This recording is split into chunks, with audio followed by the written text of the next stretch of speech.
Rene, thank you very much for accepting our invitation.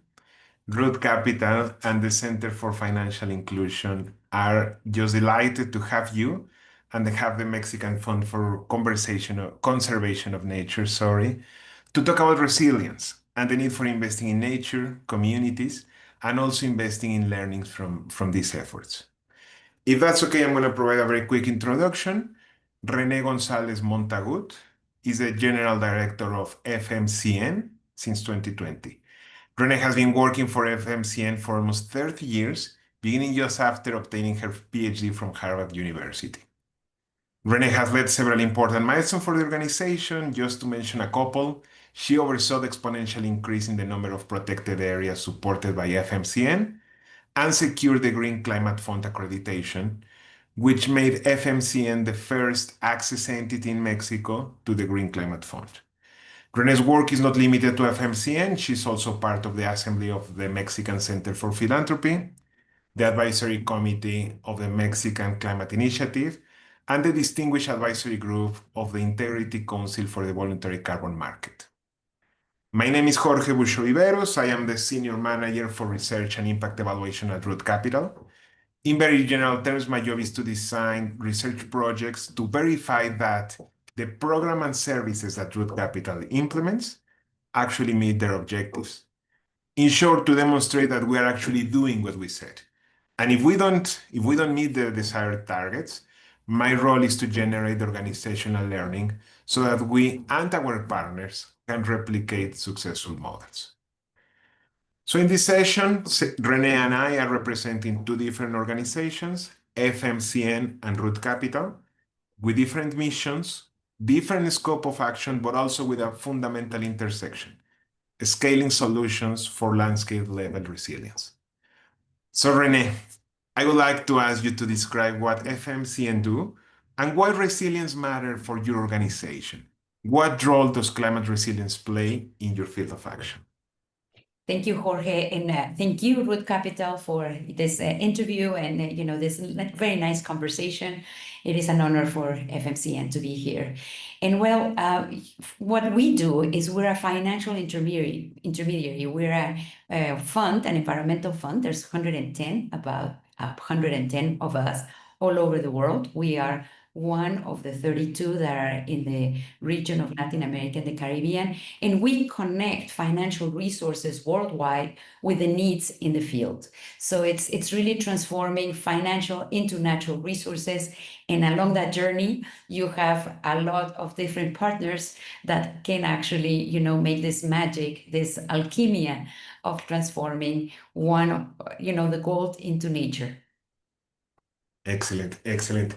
And can you talk us about climate resilience? What role does it play in your scope of action? How do you see it? I know it's more on the side of conservation areas, but resilience in terms, how does it impact communities? How do you work with communities? Well, as you know, human species is facing a challenge that has never faced before, and that's climate change. We are seeing a lot of modifications in the weather patterns that we know are happening. We don't know exactly when and how, but we know we have to prepare and we have to strengthen humans in order to address these issues. And of course, it's affecting most the vulnerable people. And so knowing this, we have quite a bit of solutions, and we need to actually deploy those solutions as fast as possible. As everybody sees and everybody detects, we have really hitting historic records of droughts, of floods, just like everything, all those extremes that when you have a warming of the planet, it just detonates that everything that was in a certain pattern through the season, now it's changing. So we have some solutions. We need to get all together as a species, to actually address these big challenges. And definitely the landscape is where we can see those effects, and we can also detect the actors so that we can link them to actually have an impact, and we have to scale it up because it's happening fast. So we have two things, the geographical scale and also the time scale. And we need to actually use all the human intelligence to address that. That's absolutely true. Let me talk about it. What do we do at Root Capital? Our mission, our purpose is to grow prosperity and resilience for rural farming communities who live on and help steward that vital ecosystems in Africa, Latin America, and Southeast Asia. So what we do is to partner and invest in agricultural businesses that are deeply rooted in the local community, that are committed to sustainable land management, and have the potential, as you said, to have that impact in their communities. So we provide capital and capacity building and better access to markets for hundreds of these businesses every year. So at the end of the day, for Root Capital, resilience is at the core of our strategy. We know agriculture is underfinanced, significantly exposed to climate shocks, long-term shifts in climate patterns, changing rain patterns are already increasing the costs, and at the same time lowering crop yields and quality. So just to share with you a couple of concerning estimations. World Coffee Research says that half of the world's trees need to be replaced in the next 10 years, yet financing is still limited. Climate change is expected to reduce the area of land sustainable for production by around 50% in the 2050s. And those areas that will remain suitable will have lower profitability. So this is the play where we are, the field where we are working, extremely challenging. And we have also, Renee, if you allow me to talk about this, a very strict system, a due diligence process to select our agents. Before I talk about the root capital process, I would like to ask you, being this intermediary for funds, how do you work to find the right partners, the right organization or local communities or local government to work with? We usually use call for proposals. We have launched about 100 of them through our 30 years. And that allows you to see what the offer is and what the interest is, out in the field. The different topics, it can be marine, it can be forest, it can be protected areas. So we launch the call for proposals, we receive those proposals, and then we have independent evaluators help us. And from all different walks of life, it can be science, it can be business, it can be sociology, and those people help us not only select, but also, just determine what needs to be strengthened and what, and of course, what we're seeing through time, and this is 30 years of observation, is that right now we have weaker organizations in the field. Why? Because of all the things that you just said. The countryside is always facing all these surmounting effects of climate change, but also because of overregulation all over the world. So we have that more and more requirements are coming from the donors that actually develop those in cities. And it's two worlds, it's the aspect of those that we live in screens and we can just devise different mechanisms, that, for example, are thought for the cities, a bank account and your social security number, your all the requirements that you have to have a financial management.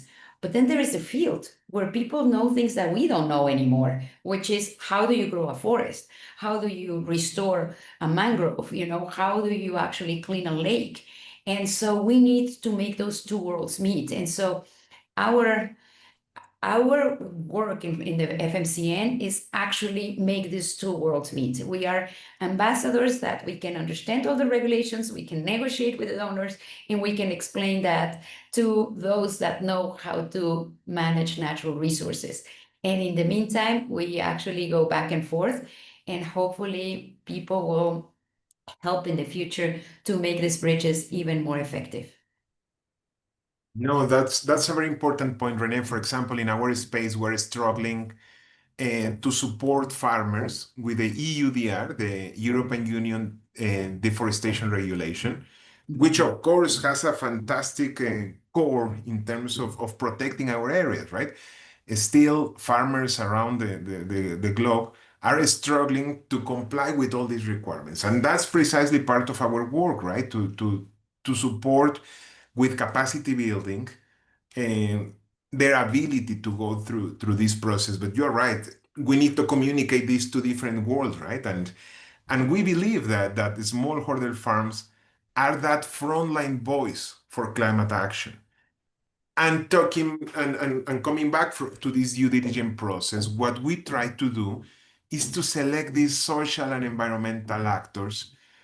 And just to give you an example, many of our borrowers are already implementing this kind of good agricultural practices, regenerative practices, for example, agroforestry, organic soil management, land restoration, even before we arrive. Right? We are not bringing a new philosophy or a new methodology. They are already in their communities implementing it. But we also know that not all of them have the financial capacity or the strength to actually continue doing this. So this due diligence process allows us to select the best actors. But let me tell you this, it also provides a lot of advantages internally for us. Why? Because it allows us to comply with our mission as a social investor, increases our chances of achieving the desired impact. We can attract more investors because they care about these good partners. And more related probably to my role, we collect a lot, but a lot of information that help us to quantify the effect of our services, right? So um, talking about climate resilience, talking about sustainable management or regenerative agriculture, Rene, you are in very close contact with these kind of communities. Can I ask you, what do you see for these actors, smallholder farmers, probably ranchers that are working with these communities and struggling for increasing the resilience? Well, one thing that I always consider is that, the worst poverty is when you lose the capacity to organize human organizations, So what we see is that if you find governance, which is, different human beings around a specific task, defining certain rules for that specific task, and actually carrying those rules and overseeing them, that actually for us is the best due diligence. If you see governance, and there's many studies that show this, you will actually have better results in terms of natural resource management. So once you find that, then you can strengthen that. And the best way to strengthen it is definitely providing services to these people so that they can legally address whatever requirements they need, fiscal. But at the same time, you have to have certain organizations that help them incorporate this into their everyday business. So that was a learning experience that we had with the Inter-American Development Bank when they actually trusted us with helping organizations with loans. And then we had a microfinancing organization, Findeca, that actually provided the loans. So it was more a human aspect to actually create these ecosystems where one, just like with our children, you can have the teachers teaching them different subjects, but at home is when you bring it all together and you make sure that you incorporate it into your everyday work. So that is important. And then you also have to accelerate this and not put a lot of burden into these communities that are making a huge change in their life, especially if they decide to grow. That's quite a decision, Of course. and so it requires a lot of support. So how can you lighten that up? One thing that we have found is the peer-to-peer experience. There's no better teacher than the other one that's testing somewhere else, something similar to you. So if they're doing cattle ranching, regeneration aspects, they can actually share those experiences. And also, another aspect is using the technology that is absolutely fascinating nowadays. So instead of having to just send a lot of people to check the forest, now you have satellite imagery. And it's incredible once you have maps, and humans, we are very visual. Once you start seeing that, how that connects people. We were just, with the government can actually also scale up things that we as a small organization start. And when we're doing all sorts of experiments, we were showing them like this plans for integrated watershed management that incorporate especially with coffee, for example, how coffee is going to, just be exposed to higher temperatures. So it starts moving up, and that's where you have cloud forest. So it's, and we started saying, well, you can increase the forest cover in lower areas, and then you can have shade coffee, and maybe you connect it with certified products, and maybe you can help with that supply chain.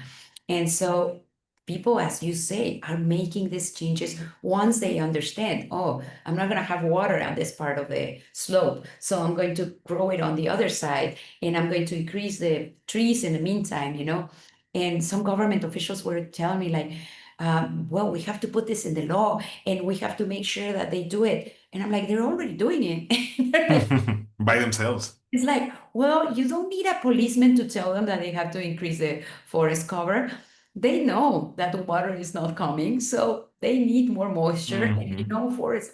But they just have to stop and think about it and incorporate that change of the weather into their own plots of land. And they need to have partners to help them make that change. No, absolutely. And for me, it reverberates a lot these one-to-one conversations, the power of local knowledge, right? Which is actually one of the values of root capital is we are not coming with a solution, a silver bullet that is going to be applicable for all farmers in the 14 countries we're working at, right? It's just impossible. And we believe in the information that has our local staff, but at the same time, the information providing for small agribusinesses and local farmers, right? That's the key information. And at the end, the challenge then is to transform that information into a product, usually a financial product or a capacity building product that can support them in their journey. But it's not us designing necessarily this kind of products. And I give you an example. We have, as part of our climate action financial products, loans and grants. Mhm. But the needs across the globe can be so different. In Africa, for example, we're talking about organic fertilizers, water irrigation systems. In Latin America, more related to nurseries. So the idea is, okay, you have identified that need. We can provide the financing so you can access to these kind of products. Still, the intake of this kind of financial product is not amazing, is not as we expected, because at the end it has a cost. And as you said, they have multiple priorities and they have to survive as a household, as a business, and then probably start thinking about these other type of machinery mechanisms that help them to improve. But we believe that there is a connection between this kind of practices and climate resilience, which is at the end what we are pursuing. If I can share with you, for example, as part of our role, we are conducting a multi-year impact evaluation in 6 countries: Rwanda, Uganda, Honduras, Guatemala, Nicaragua, and Mexico. Extremely diverse, right? Different interventions, but all of them with climate finance product to finance this kind of climate actions. And it's a very ambitious project. We have mixed methods, quantitative and qualitative. We have interviews by phone to some farmers. We have online interviews to the leadership of the businesses we're supporting at. And even though we don't have final results, we can share that first, and this is very important, they are struggling. Climate change is hitting them hardly. For example, just to give you a number, 78% across the 29 agribusiness survey are declaring to have faced a climate shock in the last 12 months. 1 year later, the figure doesn't change. Every year they are facing this kind of disruptions, which can be like irregular rainfall, droughts. I mean, we can list here for a long time, right? But the thing is, these farmers struggling, they have the perception that the organizations they are affiliated with, the organizations we're working with, they are agents of a change. 65%, for example, they say they are supporting us and we can recover faster in contrast with the counterfactual of not having that kind of support. In terms of income, for example, more than 70% declared to have access to better prices to their coffee. So we identify the partners, we bring the financial products, and then the thing is, are we increasing the climate resilience of the farmers and the agribusiness? Our goal is to try to demonstrate that, right? Again, there are very important agricultural practices, actions in place, and the point of our work is to try to demonstrate so others can replicate it. And I'm sorry I've talked so much. I want to give you back the microphone, but I would like to say and about ecosystems, right? We are aware we cannot do this by ourselves. The mission is huge, and we need to find the partners, organization partners, or local communities to partner with. And I know that this is part of the vision of FMCN. What can you tell us about it? Well, I'm a strong believer that we're moving in this very historical moment of humanity from individual to common good. I really hope we do that, and that's building ecosystems. There's a revolution in botany, for example, where we're seeing that the trees are connected with each other through mycorrhizae and they're exchanging nutrients, something that's just mind-boggling.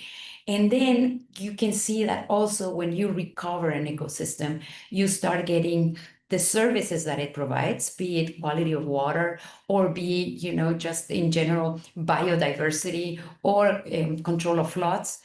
And it really happens quite fast if you do it well. And so we have good, results. For example, the Monarch Butterfly Reserve, where communities, just a lot of 34 communities working together, getting just a few little, support from the federal governments, from the protected area, from the NGOs, the academia, but it's 25 years and now they have restored their forest. It's really an amazing and very inspiring work. We have also seen, for example, no-take zones with fisheries, where a community in Cabo Pulmo got together, and right now it has 5 times more biomass. But all that, in all of those examples, what you see is different groups of people getting together for a common good, where egos are toned down and where actually the objective of the whole community becomes your mission in life. You have to have those champions, you have to have those connections. Once you have that, then the magic occurs. But in order for that to happen, you have to, it's you have to be developing capacities. Sometimes it will work, sometimes it will not work, and there'll be different reasons for that. But when it starts working, that's when you actually have to exchange those experiences. And that's what I think can scale it up, so that people get inspired and then they bring it back home. And because what you have to do in conservation finance is that you can have a good idea and you can look for grants and look for loans, but you have to know the whole menu. If you're already organized as a group and you understand what the menu is, it can be, for example, insurance, parametric insurance. So when there is like a hurricane or something, once you had your business already going, that's something, and someone can help you just reestablish and go back to what you were doing. Or it can be a grant, or it can be a loan, or, so all those like different mechanisms. It can be, like all these credits for nature positive.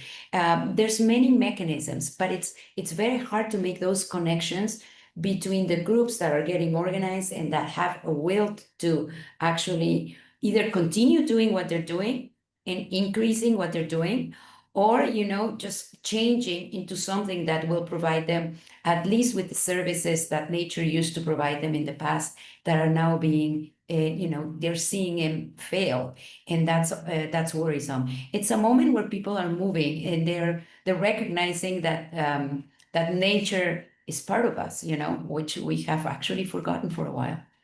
For a while.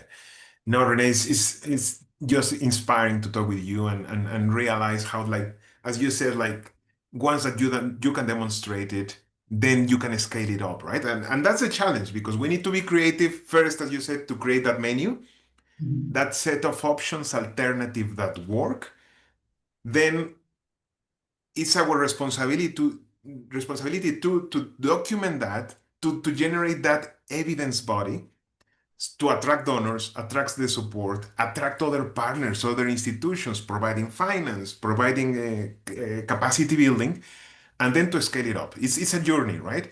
But I think it's fantastic to have the opportunity to work, to collaborate with these kind of organizations. I think we're pursuing the same goal. And we just want to thank you for your time and for sharing with us the experience and the work that FMCN does. Thank you very much, Rene. Contrary, it's been an honor for FMCN and for myself to actually have this conversation with you. Thank you very much.